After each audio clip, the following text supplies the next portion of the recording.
Here on the Wix editor, you want to go to pages and menu right here at the left side of your screen.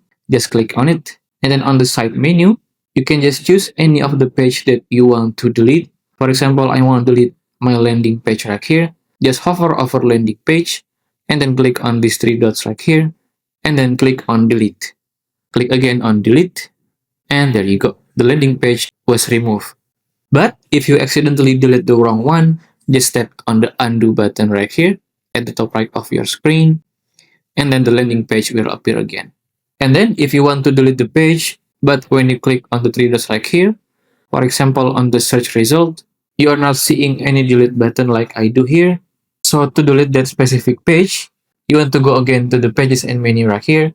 But instead on clicking on side menu, you want to look below the side menu option and then find that specific page that doesn't have delete option.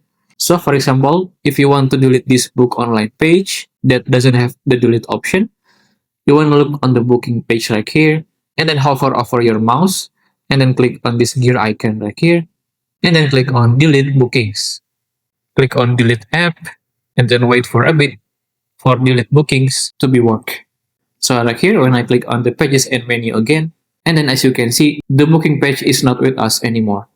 But I want to click on undo right here and the booking page is appeared again. It is the same with the search result page right here.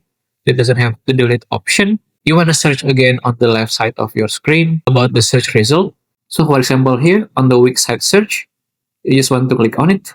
And then again you want to click on the gear icon and then click on delete Wix site search.